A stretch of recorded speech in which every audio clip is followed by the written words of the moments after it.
You're listening to the podcast for all of the news, notes, and breakdowns for your Ohio State Buckeyes. This is Sons of the Shoe with Nick Wilson and Spencer German. Welcome. Sons of the Shoe returns. Nick Wilson, Spencer German. As always, we ask you to rate, follow, and subscribe to the podcast as we are a new podcast here. Begging for our supper as it is, or singing for our supper as it is. Spencer, how you doing, buddy?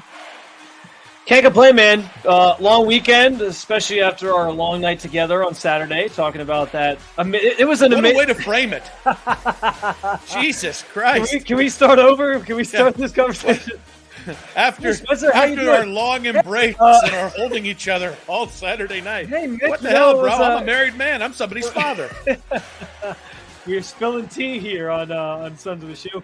No, our long night recording the podcast together after what was a great game. Great game Saturday. I don't know about you, but that was an epic game, no? Down the wire, had a little bit of everything. Oh, wait, I'm thinking about the Browns-Ravens game. I'm sorry. I'm still basking in the glow of that win. And you know what? Hey, the Ohio State-Michigan State game is pretty much over at halftime. So can you really have a problem with that, especially because it gave us more time to go ahead and make fun of the Michigan situation? Yeah, that's true. That is true. That was actually a perfect week for that game because it allowed us to spend a lot more time, like you mentioned, on just the scandal and Jim Harbaugh and Sharon Moore crying on national TV after the game as if somebody just killed his family in front of him or something. I don't know. It was just that's my guy. That's my absurd. Coach. It's absolutely absurd. Here's the thing. I really do love the emotion of Sharon Moore.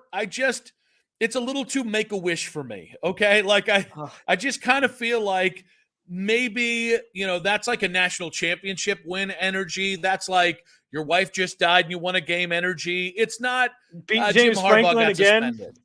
Yes, of course. And by the way, kudos to James Franklin for continuing to go James Franklin. We're going to start this a little different because we're going to update everybody on Michigan, and it does feel like every day is a new setup for the Michigan thing. Then we're getting into our Minnesota preview, and then the second segment, we're going to get into our Ohio State topic. But I think it was really interesting to hear Jim Harbaugh yesterday, one, completely do the right thing, which was eschew any comment on his suspension outside of the fact that he found out online.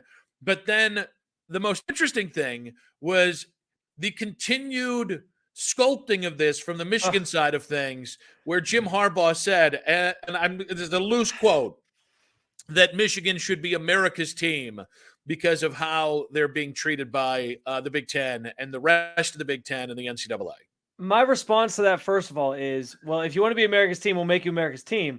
But just like the America's team in the NFL, everybody hates you now. Like that's what comes to the territory. If you want to be called America's team, everybody outside of your own fan base is just going to be rooting against you. That's how it usually goes with Dallas Cowboys. So that's how it's going to go with you. But you're right, Nick.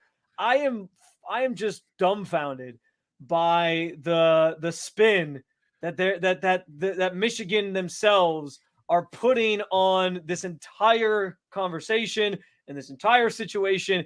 It makes no sense to me. Like, you had, I think, a number of people, us included, you had the two hosts of an Ohio State podcast not on your side, because we still recognize, like, yeah, you probably shouldn't have done this. But we were on their side in the sense of, like, people are probably making too big of a deal out of this entire thing overall.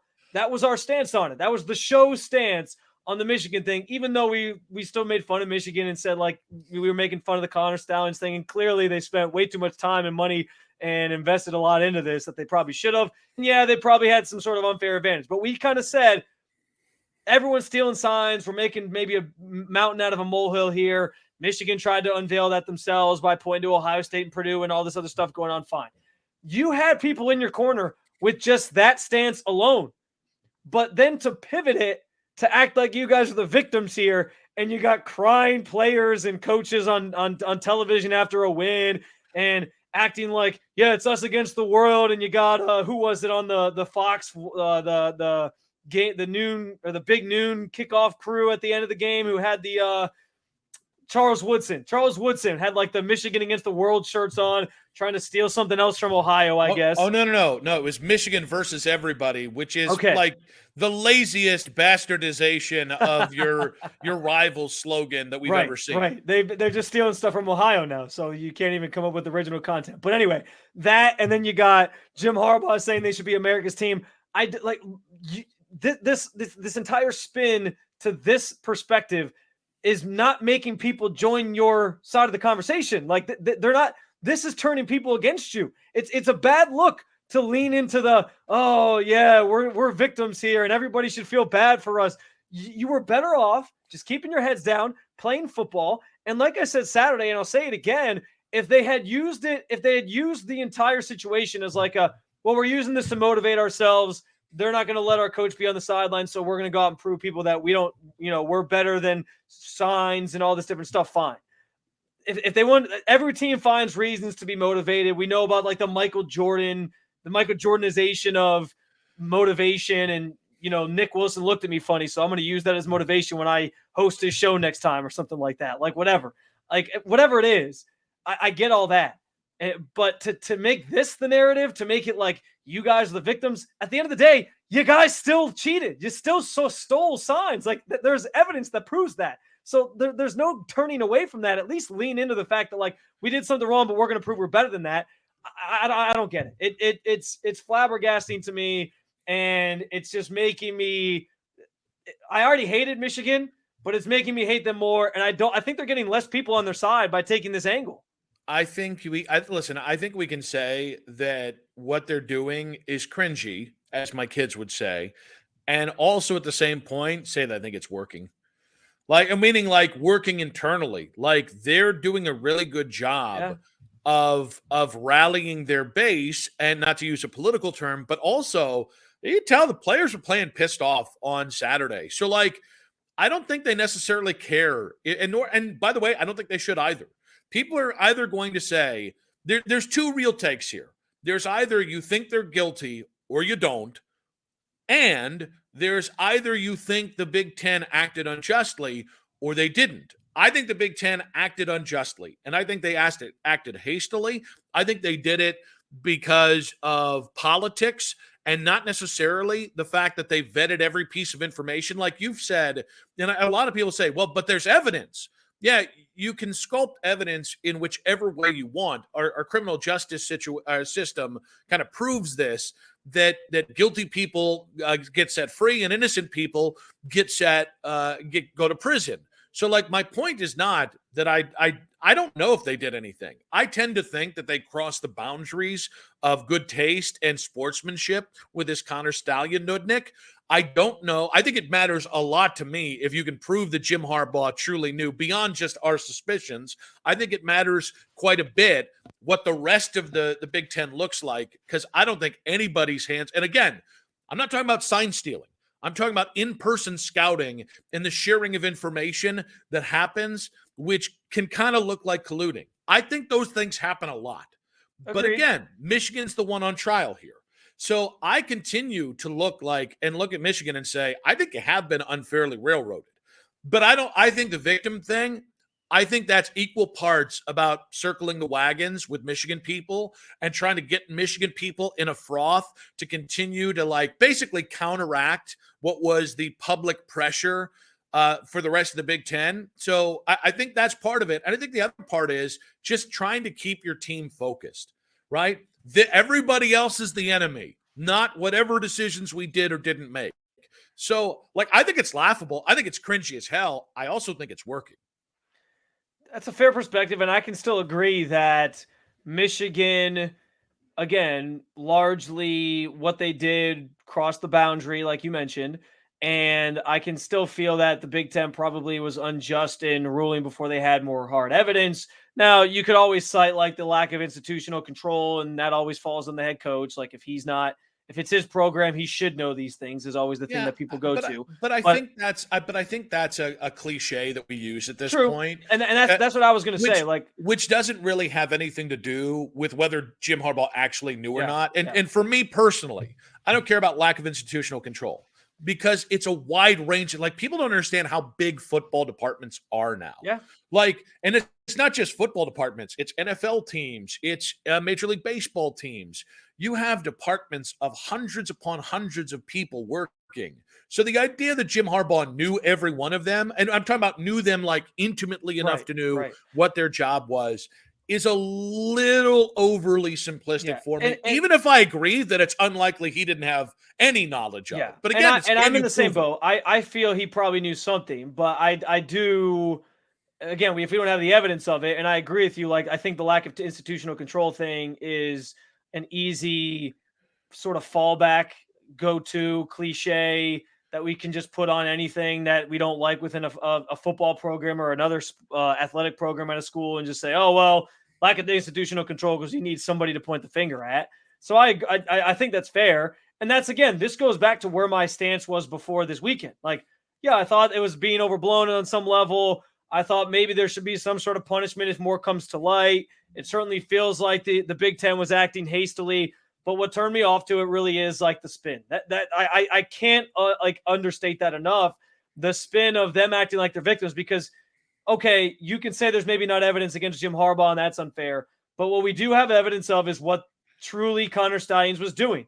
And whether or not you think sign stealing is going on among all the programs, which it probably is, or not, the way they did it was against the rules. So they did break a rule. So that's where I just can't get behind, which is why I said, like, if they had just stayed in the lane of, we're just going to use this as motivation, and yeah, we feel like they're doing this wrong, but it's just going to be a motivating factor for us to go out and prove, okay, we don't need to steal signs to win football games. We're talented enough. Then I could have just stayed on the side of like, okay, whatever happens, happens. It was a bad look that they did this thing, but everyone's doing it. Now I'm like, you guys are trying to sell me on something, and it's very cultian. Like, it feels like they're just trying to get you, like they're luring you in to their side of this conversation, where it's like, oh yeah, drink the Kool-Aid and be on our side. And it's like, guys, I'm not falling for that. Like, I'm just not. Nobody should be falling for that. It might be working internally. It might be working internally, but externally it's not. Maybe they don't care about the external perspective, but I can't do it. Aren't they reacting the same way we reacted with Trestlegate? Like, I mean, I like, think about it. Ohio State, and by the way, I tend to think, not tend to think. Okay, but like historically, the Trestlegate thing was one of the biggest witch hunts I've ever seen. It was so grossly unfair, and it ended the career of a man who, like, I don't hold a lot of people sacrosanct in my fandom. Jim Tressel's there. Like, Jim Tressel, to me, is one of the people that I respect as a human being. After everything I've heard from my partner, after everything I saw, so my point is, we did the same thing. We circled the wagons. We took the victim route. And like, I think this is what happens when you're embattled into a scandal. I think that's the natural way to handle it. Like, do you expect Michigan to go, hey guys, I know we cheated, but this is a little unfair? Like, how different could? No, I expected them to just stay in the lane of, like, we're just going to keep our heads down and focus on football. Like, that was what I thought they were going to do, and then it became a victim thing, and I can't subscribe to that. I just can't. So that's what's I think that's fighting public perception, though. Like, I think they're trying to push back, because you got to understand, and this is something that people don't understand unless anybody's ever tried to cancel you, or you've been on the wrong side of a thing where people have jammed you up about it. It's really tough. Like, this is a way that I can actually empathize with Michigan, because on a daily basis, I have a take that people don't like, and people try to crush you. It's not enough just to disagree with you. You're a fraud. You're this, you're that. You're the worst person ever. You're right. You need to go back to Charlotte. But so, like, my point is, I think a lot of this externally might be, there's so much noise, and you called it what is it, spin? I think there's a lot of spin against Michigan. And when you have that kind of spin against you, it's natural to try and change the narrative that's being pushed against you. How they're doing it is incredibly you can change that. To me, they could have changed that narrative by just doing what I said, which was like, stay in your lane, keep winning football games, blow out Ohio State, and just make it about, like, internally we're using it as motivation, not crocodile tears on national television because your head coach had to have a couple of drinks at the hotel bar and watch you guys play rather than be on the sideline with you. Like that. I think those were real tears, preposterous. That was preposterous. But I don't think they were crocodile tears. Crocodile tears are fake. I just thought it was really a weird reaction. No, I know they're fake, but that's why I said no, I don't think they're fake because I think it's all an act. Listen, you think Sharon Moore's Denzel? After Ryan Day, after I heard the clip of Ryan Day telling Ohio State's SID, "Hey, watch this," and then go after Lou Holtz on a post-game interview. I don't believe that anything we see in these post-game interviews are real. I think it's all just an act.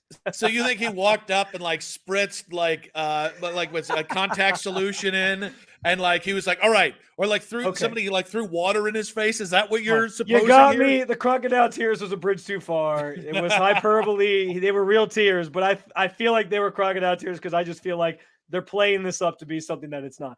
I will say this, Nick, as far as the suspension goes and all these different things, I think if the Big Ten wanted to do some suspension or whatever, fine. Without hard evidence that Harbaugh knew, fine. But I don't think it serves anybody for him to not be out there for the Ohio State-Michigan game. Because, first of all, just from a narrative standpoint, when him and Ryan Day have to meet at midfield and shake hands, how ice cold is that exchange going to be? During the game, just the cuts in between the sidelines. From a content standpoint, it's a gold mine. Not that Michigan, Ohio State isn't usually a gold mine, but then on top of that, if Ryan Day loses to Michigan without Jim Harbaugh, that's going to be, hell will be raised from Ohio State fans about his status and with the team. Also, really quickly, since you brought up the Tressel thing, I want to circle back to this really, really quick. I do think you're probably right that Ohio State fans reacted that way. But I also think the crimes are very, very different there because it's been years and years and years of people feeling like the permissible benefits thing and these players not being allowed to sell their own stuff. There's been years of conversations about how stupid that rule was. This is a thing that has to do with now the integrity of the game. So I do think there's a difference there. But anyway, we can focus more on the conversation about Jim Harbaugh being on the sideline or not. For well, and I just think overall, I think this is shaping up to be maybe the biggest Ohio State-Michigan game ever because I think we'll get into where we think they're going to be ranked, but they could be 2 and 3. They could be 1 and 3. I think that's huge. You're not just playing for the Big Ten championship right now. You're potentially playing for seeding, or you are going to be playing for seeding in the playoffs, and maybe 2 Big Ten playoff teams, which makes it even more interesting. I think you have the scandal there, which now there's real heat between both teams. And now you've got Ryan Day, who's embattled as a head coach, and you've got Jim Harbaugh, who's embattled as a coach. So the stakes just feel as big as you could possibly make them for this game. Now, I do want to get to something because we're going to push the Minnesota Ohio State preview to the next segment here because I did want to get your thoughts on the report. I think it was on Friday. I can't remember who had the report, but that Michigan has talked to other conferences and is frustrated enough that they could potentially choose a path to leave the Big Ten. And I just want to get your thoughts on that. Where are they going to go? They're going to go to they want to go to the SEC. For the SEC, fine. They're just trying to bring in new brands like Texas and Oklahoma. And that's great. Good for them. I get that whole perspective of the brands is what's important to us, and that's where the money is for these TV deals. But at the same time, does Michigan really want to sign up for the SEC, knowing that they've had 2 years where they were a championship contending team now in a row, but Jim Harbaugh could leave at any second and go to the NFL, and then you're left holding the bag, and then you're just a bottom feeding team in the SEC? You have it made in the shade of the Big Ten. I understand they're coming after you and all these different things, and you feel slighted, and they don't like Jim Harbaugh and whatever, but it's not always going to be that way. This feels very overreactionary to me. You're not going to the Pac-12. The Pac-12 is basically folding. You're going to go to the Big 12? Is that where you're going to reside now, Michigan? It's the Big Ten or nothing for me for Michigan. It has to be. They'll never be able to compete with the teams that the top teams in the SEC in my mind if they were to go to the SEC. So I'll be honest with you. I want to lead with what I think is reality. I think this is at 99% a bluff for Michigan, and I think this is it's like James Franklin getting his name floated to all these big name jobs so that Penn State gives him an extension, and then he just wait for the A&M job to get James Franklin another $1 million a year. Yes, 100%. Well, now what I will say is, like, I think it's a way to put pressure on Tony Petitti, because losing Michigan on his watch would be a guaranteed you get fired. Like, even though those other 13 schools 100% are behind the pressure, like, they would turn to Tony Petitti and make him the fall guy for this. So I think this is Michigan's way of putting pressure on Tony Petitti of, you want to play hardball? We can play hardball. Now, I don't know that it's as simple as, like, listen, one, don't underestimate the lure of Michigan to the SEC.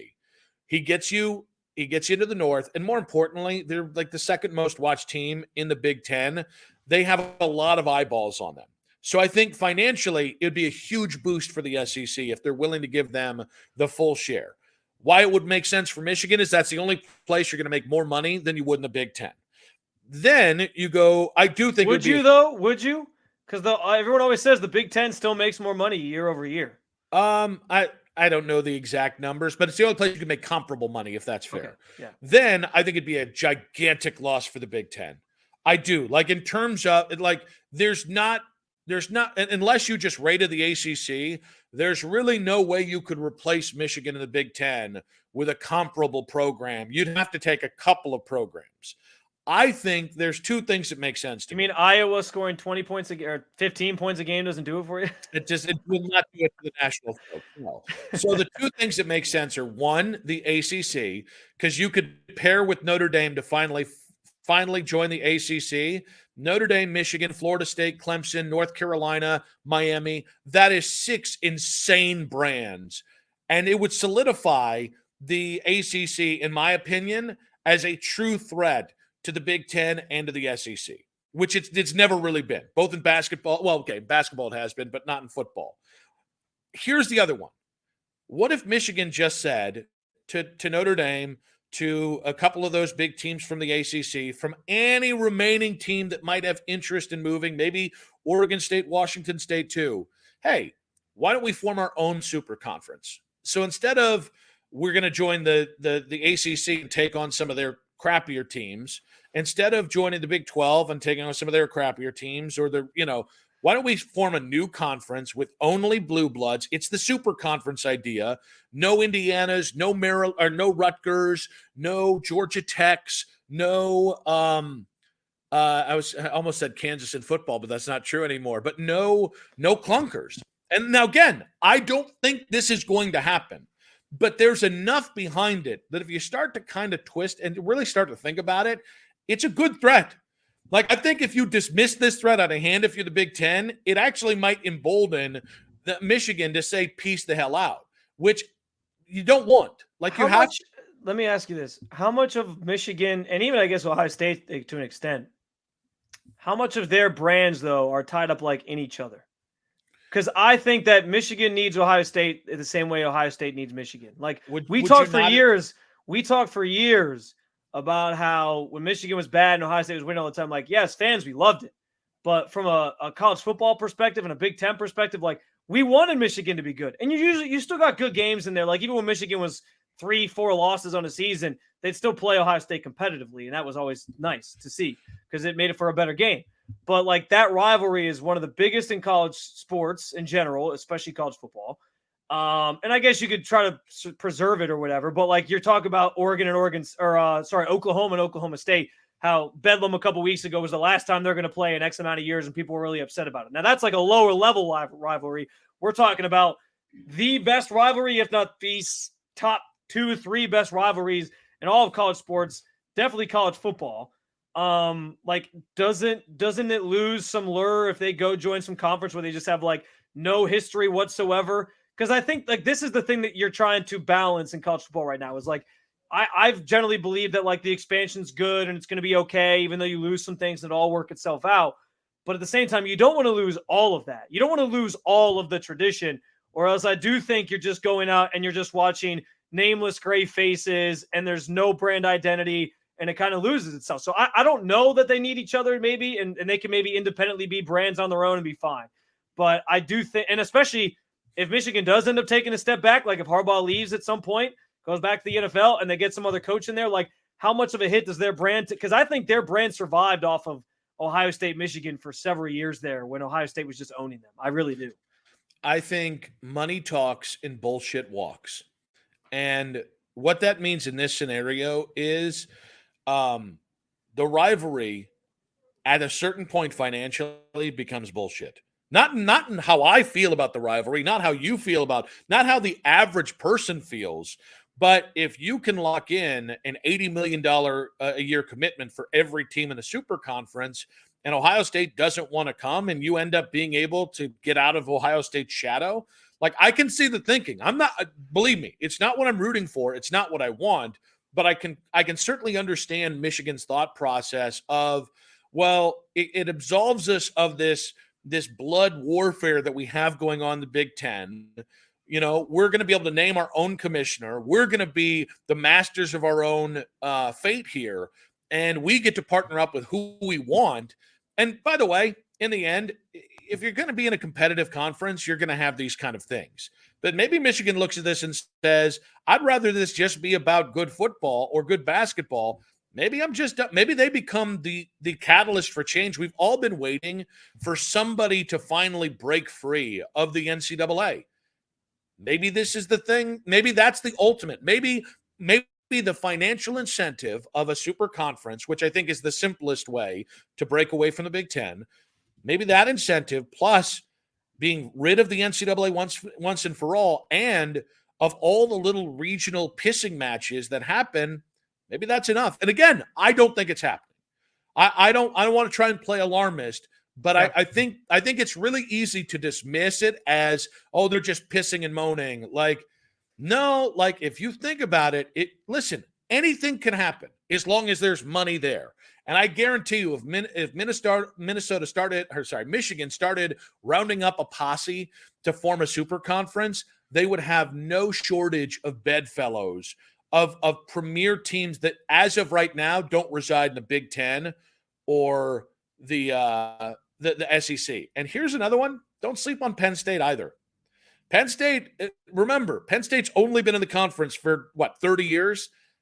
Wouldn't surprise me if they went to Penn State and said, listen, you and I don't have the kind of bad blood me and Ohio, me and all these other teams have. Would you want to come with us? Because all of a sudden, now it's Michigan, Penn State. If you can get Notre Dame there, like, I just think – let's be honest. Michigan just wants Penn State to come wherever they go because – they just want to be able to keep whooping James Franklin's ass, basically. That's what it is. Well, okay, that's probably part of it. And then crying about it on national TV afterwards. But I just think, like, we dismiss a lot of these things. I think college football expansion and realignment has shown you, don't dismiss it. Don't dismiss it. Just like, especially with Michigan truly is pissed off. I do think too, though, Michigan has to be, if this is a real thing, and I agree, I don't think it's happening either. But if it's a real thing, they also got to be mindful of like the landscape of how that is changing, because you can throw out the ACC all you want. But to me, like it certainly looks like the way that the wind is blowing, we're trending towards having like two mega conferences, the Big Ten and the SEC, and then everyone else kind of. I mean, and think about it, the ACC. Like it sounds nice, but Florida State, the reports are always that Florida State's been trying to get out of the ACC for years, and they want to go join a different conference. And what is Clemson going to do? They're stuck with that TV contract for now, but at the same time, like. What's going to stop these teams from kind of trying to get out from underneath it at some point? So they have to be mindful of that too. Real quick, just on the ACC thing, the ACC has grant of rights until I think 2035, somewhere in the 2030s. Yeah, but you can't enforce it if half the conference leaves. Right. So I don't know Michigan going to the ACC because again you can't renegotiate. Is that enough contract. To save the ACC? Is my point. Like, if Florida State wants out, Florida State's going to get out. Well, but the point is, I think it might be more if you're Florida State. Well, I can pair with Michigan and Notre Dame and maybe a couple other teams here from my own conference. Yeah. We can break the grant of rights. Well, and that's another domino, though. Now we have a new conference that we can negotiate a new TV deal. And Notre Dame's been pretty adamant they're not joining a conference, so that's the other big hurdle. Again, why would you when you have that NBC money? Money talks and bullshit walks. There's a number. Notre Dame has not gotten it yet. I guarantee you there will be a number where all of a sudden it's too much to pass up. I don't know what that number is. Is it 100 million? Is it 150 million? Is it 25% of the power? I don't know, but I'm telling you right now. They got to beat whatever NBC gives them. And here's the ACC isn't going to be able to do that for a long period of time until this new TV deal comes along. But I think that's important. And even when the ACC gets a new TV deal, I don't think they're going to what people have missed in this is Notre Dame has consistently said no because they have no incentive to say yes, right? And so the only way you're going to match what Notre Dame could get from NBC is if you have enough quality programs. So I do think, listen, don't let Notre Dame fool you. They can be bought. I don't know what the number is, but and also I think they don't want to break any deals with the ACC until they actually have a clear alternative. I don't think they view the Big Ten as a true alternative. I don't think they view, as of right now, the SEC as a true alternative. And I just think I think those are interesting things to kind of keep in mind there. All right, guys. So are you buying any of the smoke that Michigan could potentially leave the Big Ten in a huff? I don't think it happened right now, even if it does happen. When we come back, we got to preview the Minnesota game right here on the Sons of the Shoe podcast with Nick and Spencer.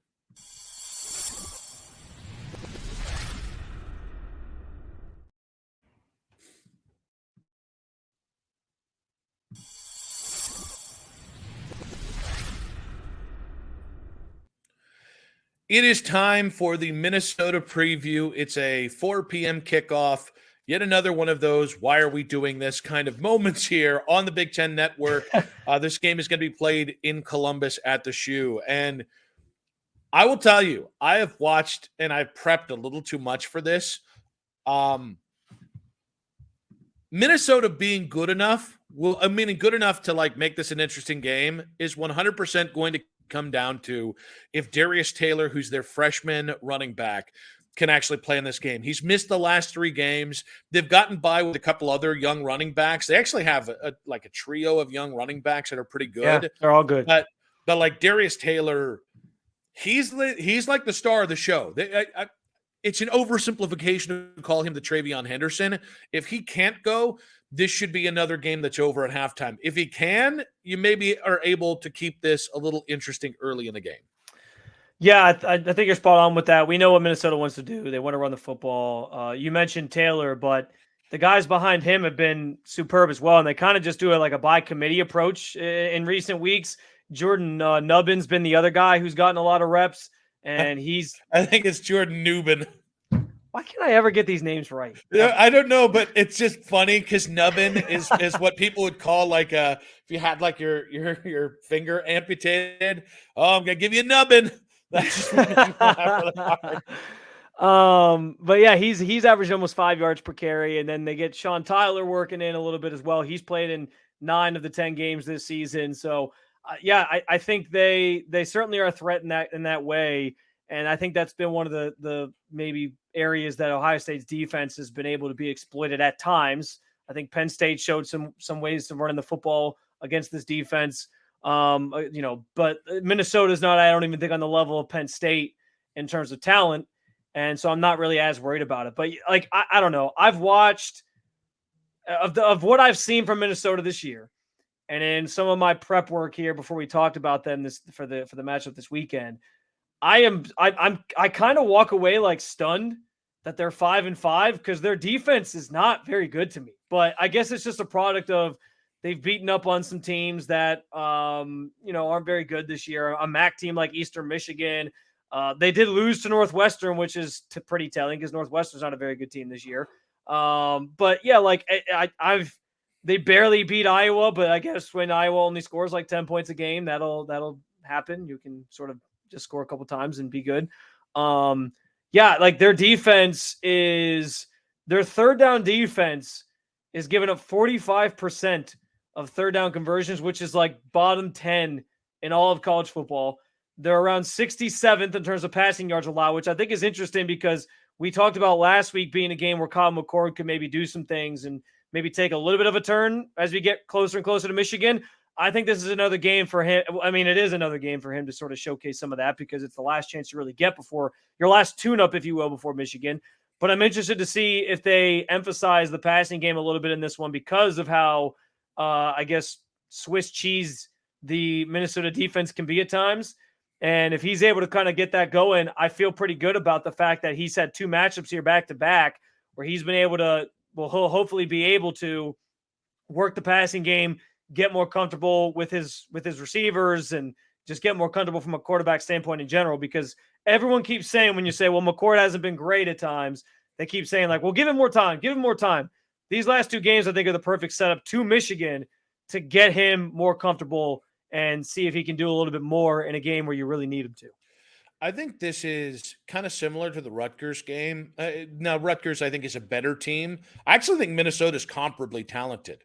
I think Minnesota is talented. I just think, like, offensively, they're incredibly young, and they're missing their best player. Defensively, like, they do have a defensive line that can get after you. I want to say all of their starting defensive linemen have 2.5 sacks or more.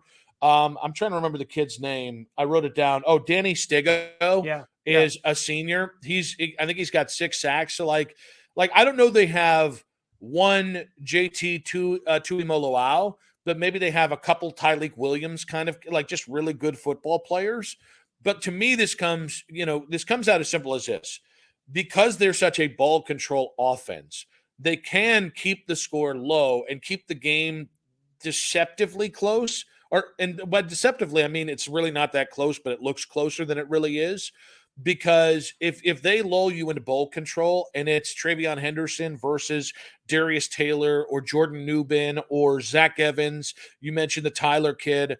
Like if you can't get your offense firing early, it could be kind of a weirdly close game. Maybe because here's the thing: Ohio State's 27.5-point favorites. They should dust these guys. Like, I think Minnesota is going to be good again. I mean, they're coming off 2 straight 9-win years. I think with Callie Ekmanis and the young running backs, you should have a chance next year to be a much better team. That's just not who they are right now. But if all of a sudden Darius Taylor plays and all of a sudden McCord throws an early pick and, they got Jordan, I think it's Jordan Newbin's brother, Tyler, actually leads the team in PBUs in interceptions. That's the kind of moment where, again, I think Ohio State wins. I think they're going to win comfortably. But Minnesota can make this a quicker or closer than necessary game if you let them. And I think that's this is a step up from Michigan State. I was shocked. Pro Football Focus has this team ranked as the 41st best team in college football. And I was shocked at that. But you start to look at their strength of schedule, you start to look at some of the things that have happened. I think they're a good team. Let me put it this way. I don't think they're the 6th, because now I'm not trying to sell a fight, I promise. I don't think they're the 6th best team in the West. I think there are other teams that just have better records or had a better twist of fate in front of them. This is one of those games where just don't sleep on them. And just don't think they're 5-5 and that's who they really are. They've played bad football here recently as well. Without Darius Taylor, their offense has really, really started to suffer. But that kid, I got to tell you, man, I watched some Darius Taylor, just kind of watch what he did early in the season. That's the kind of guy that could swing this from a 40-point Ohio State win to maybe being a 26-point Ohio State win. Minnesota's always seemed to have, at least recently, really good running backs. I remember Mohamed Ibrahim was awesome. And obviously he went to the NFL this past year, and he probably would have been a higher pick 2 years ago. But he in that first match it was CJ Stroud's first start where he tore his ACL, and then his season obviously went downhill after that because he didn't play, and then he came back last year and he wasn't as good. But yeah, I think Taylor's of the same ilk, really, really good player if he plays.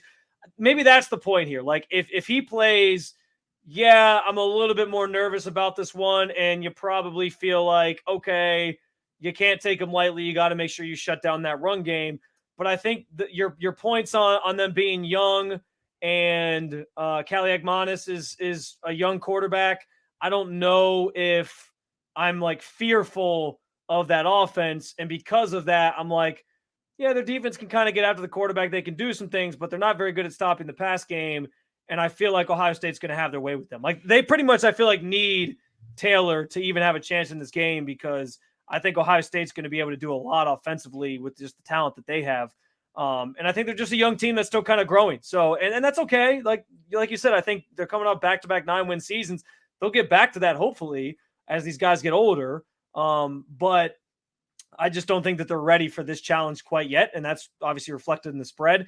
But I'm going into this kind of viewing it as, okay, Ohio State has a chance to build some more momentum off of the Michigan State game and now this one, and get themselves really kind of buttoned up one last time before the big one on the 25th. Let me ask, is PJ Fleck showed up in Minnesota like bright-eyed and bushy-tailed, and I actually generally liked PJ Fleck, but I feel like he kind of like people have wavered on their opinions of him. To me though, like I'm looking at PJ Fleck and saying I think he's taken this team, not this year, but in previous years, like to what the ceiling basically is for a team like Minnesota. And I think that's pretty impressive. But I know some people aren't quite sold on him being this long-term answer, or if he should get a higher level job beyond Minnesota. Yeah, I think if you haven't paid attention, which makes sense, like if you haven't paid attention to Minnesota and what they've done, it makes sense because they're still Minnesota. Like they have not risen to truly challenge Wisconsin. Or they're not, they tend to be right around the second or third best team in the West, which basically means you're like the fifth best team in the East. But like, I actually think like he's got 18 wins the 2 previous years. 4 years ago, remember the only bad season he's had outside of maybe this one, and I think they're still going to be a bowl team. The only bad season they've had in the last 4 years was the COVID year where they went 3-4. This is a team that won the Big Ten West, and I think his third year. So in 2019? Yeah. So I think PJ Fleck is an underrated coach. I don't necessarily like the guy. I think he's a bit of a weirdo. Like he's kind of like Harbaugh. I mean, every coach is a weirdo, but yeah, he's kind of like you accused Harbaugh early in the thing of being like the cultish atmosphere. I think that's the kind of guy that PJ Fleck is. Like I think that's the kind of atmosphere. And I think it's the only college. He's always talking about rowing boats and he's just not just leave the boats out of it. But I just think I think he's a bit of a goober, but I think that brand works in college football. Now, it should be noted that brand isn't going to work everywhere. Like that kind of, he's a little zany, he's a little weird, he's a little standoffish and defensive and oddly cultish. Like that doesn't work everywhere in college football. So I think whomever were to take him on should be really mindful of what you're doing and the kind of guy you're bringing in. But there's no reason. Like I guess my thing is find me the better job. Like I think Penn State would be really interesting for PJ. Do you think he's earned that next level job though? Or do you think like Minnesota is like a good spot for him and they should probably I don't know that he's getting fired this year. Probably not. But it just seems like people have kind of, the reason I say that is because like I said, I think the tide has kind of turned on him. When he first got there, it was like, oh, PJ, he's the hot new MAC coach who brought a MAC program onto the map and made them good. And that's kind of how life goes in the MAC. Like if you make it, you try to find that next level up job. And he obviously found that in Minnesota, but I don't know that people think he's necessarily ready for that next leap. I could see him taking that next leap, but I think you're right. Like where's the next fit for him? Like it's definitely not Texas A&M. I don't think he's ready for that, but maybe Penn State. Would that work at Penn State? They're very cultish. Yeah, I think that's the kind of school. So he was coming into this year, he was 32-14 in his last 4 years. And that included COVID, which was 3-4. It's good. So 32-14 with a first place finish and 2 second place finishes. At Minnesota, like you got to keep the Minnesota, what the program it is. Yeah. So yeah, I mean, I think he is a good coach, and I think and this is one of those games where because it's like with Rutgers and Schiano, like Rutgers had one card to really play, which was their running back. Here, you've got really one card to play, which is probably Darius Taylor. Now that Rutgers defense, I think, is better than this Minnesota defense. But when a good coach is involved, and I do think PJ's a good coach. I don't know if he's a great coach. When a good coach is involved, you just can't throw out the idea that they're just not a very good team. Yeah, you're probably right. But man, PJ Fleck's a decent coach, and this is just kind of one of those games where to me it's let me just put a bow on the whole thing. To me, it's on Ohio State to respect their opponent and execute them thusly. Yeah. Go out there, score points early, put pressure on them to throw the ball. Because Cali Akmanis is probably going to be a nice Big Ten quarterback going forward. He's not ready for this assignment. No. He's a low completion percentage guy. He hasn't really had to throw a lot. And so, I think it's like 13 to 7 TD to INT ratio. So, like, he's not a guy who's throwing the ball a lot, has not turned the ball over a lot through the air, but still put him in that position to try and test him. And I do think you bring up not taking your opponent lightly. In previous years, especially when Urban was here, because he was always good for that one slip up at Purdue or Michigan State or whatever. I'm not as worried about that with this team than I had been with previous teams. And I think that's just a product of how they've won games this year. They know they're not necessarily blowing teams out every single week unless it's Michigan State. So I think they go into every game kind of knowing like, hey, we're not the running gun, lighting up the scoreboard team that we've been in the past. So we know we're going to win games ugly. We can't take any of these teams lightly, even with Michigan looming on the other side. So I don't think that'll be an issue. But yeah. I would say something like 48-13. I think that's what this score is going to be. I don't know. Is that covering? I think that's covering. That's somewhere around covering. That's how I see this game going. Unless they get to score early and Kyle McCord makes an early mistake. I think that's how all of a sudden maybe it becomes like a 38-20 win, which is just you need another commanding win. From the playoff side of things, you need another commanding win. All right, guys. We got one more segment to come. We got the Michigan Panic Meter. We'll see if it's changed in the last couple of days. We also have fourth and short. But first, a word from our sponsors.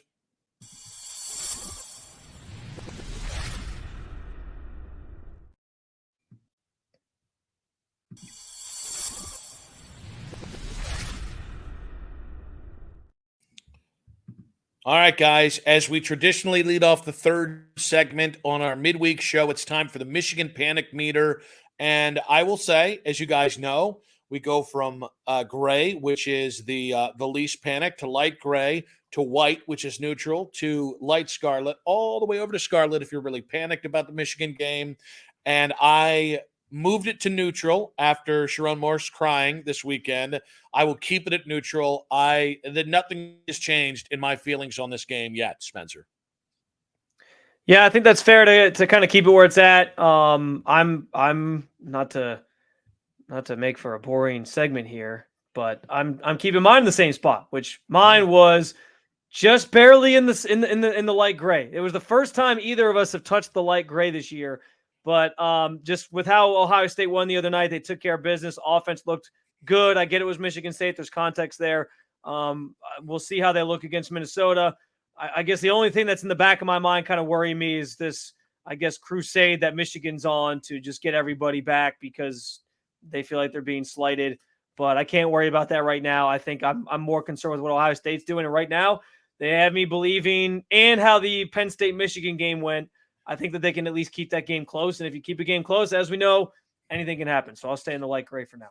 All right, now we move to fourth and short on first down, 2 weeks out. Who has more momentum, Ohio State or Michigan? It's a good question. Well, it's interesting because right? I think they both have different types of momentum. Like I think Ohio State is building momentum on the field. Like they sluggish start to the season. We didn't really know what they were going to be. Almost lose to Notre Dame, and they've gotten just kind of great. You talk about teams getting better as the season goes on. I think we have undoubtedly seen that from Ohio State this year versus Michigan. I think we're still kind of like, yeah, they're blowing out. They've kind of just stayed the same, and we haven't seen them tested too much yet to know. So I think from like an on the field standpoint, like I think what Ohio State's doing is building momentum. But I think the momentum of this sign stealing scandal is something that obviously is a factor for Michigan, and I think that's sort of something that's allowing them to build momentum from a, we just want to dominate everybody's standpoint and motivation standpoint. So I guess I'll split it up that way, where I think on the field it's Ohio State, but off the field I think it's Michigan. I think oddly, Ohio State and Michigan have switched places last week because now it was Ohio State blowing out an inferior opponent, and it was Michigan pulling away late from quality opponent in Penn State. So I'll say this: I think Michigan's win against Penn State is a better win because you were on the road. I also think I think this off the field stuff is giving them real momentum. I think they're just going to continue to rabble each other up and get each other pissed off.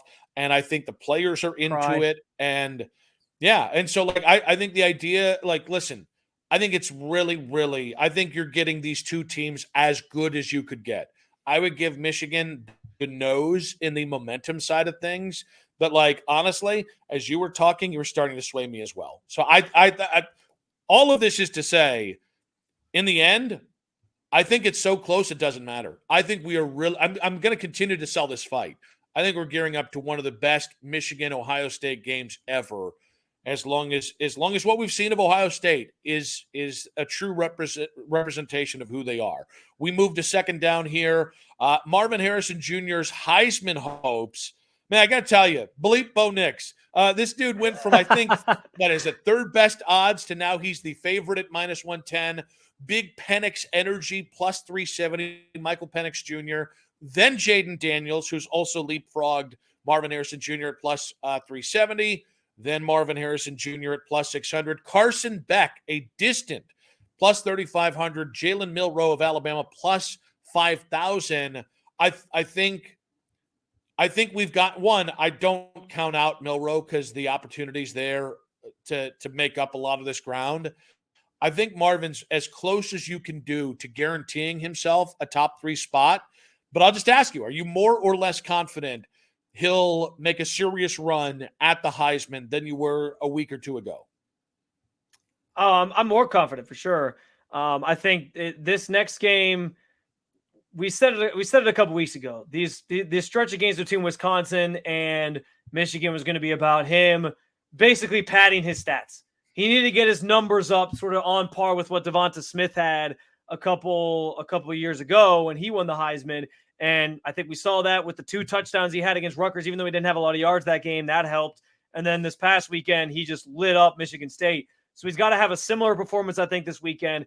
And if he does that, then I think that does set the stage for his Heisman hopes basically come down to, as we've said, beating Michigan. If they beat Michigan, he has a touchdown, he puts up some good numbers. I think it could be his award. If they lose that game, I think he could still be a finalist if his numbers are still in the right place.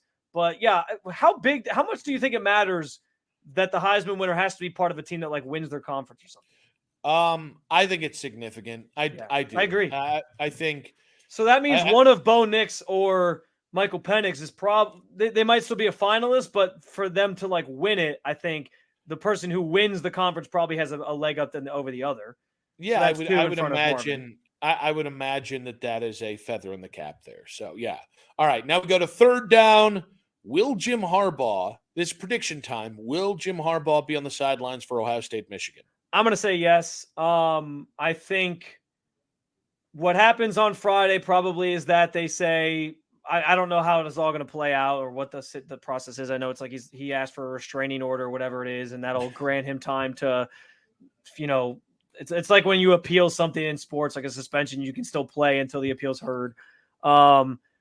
I'm thinking that they'll just kind of say like, all right, we're lowering it to 2 games or something like that. And he'll just miss this week and then be back out there for Ohio State, Michigan, because listen, the Big Ten to this point has basically listened to what their band of coaches have said and what the people want. Like the public was demanding for Michigan to be punished. So they listened to, they crowdsourced essentially.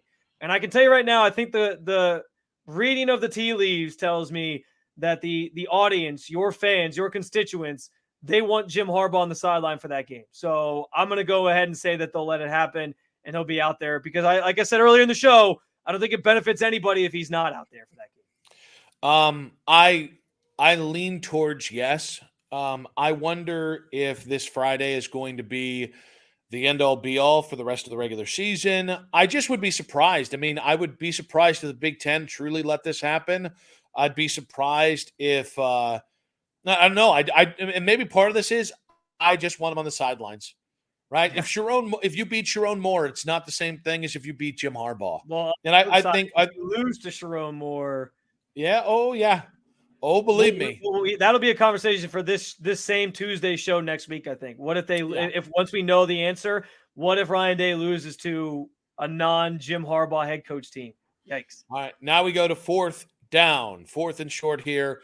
We got the selection committee tonight. We will be doing the live on the 92.3 The Fan YouTube channel. Will Ohio State stay number one? I'm going to say they're going to be 2. I think Georgia cemented themselves as number 1, blowing out a top 10 team.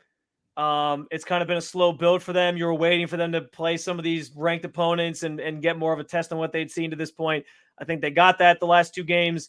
One of them was a little closer. They pulled away in this one. And I think the story on them is, well, actually last week I think it was close for a little while. Then they pulled away from Missouri as well. But then this week, obviously, top 10 team in Ole Miss. Yeah, I think this is what cements them as 1, and Ohio State will go to 2. And it'll set the stage for potentially Michigan and Ohio State to play in 2 weeks as the second and third ranked teams. I'm 50-50. I think there's still a significant chance that Ohio State stays 1, but I think it's a toss-up.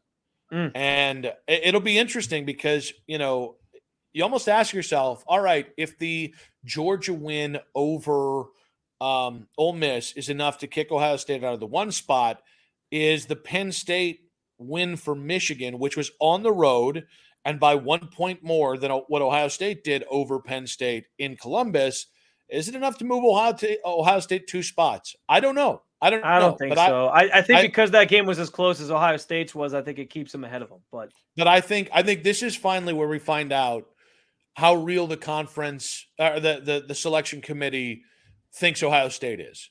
Because if they're number 1 here, that's a pretty strong endorsement, because they could have chosen to blow out Michigan State and run the score up more. They didn't.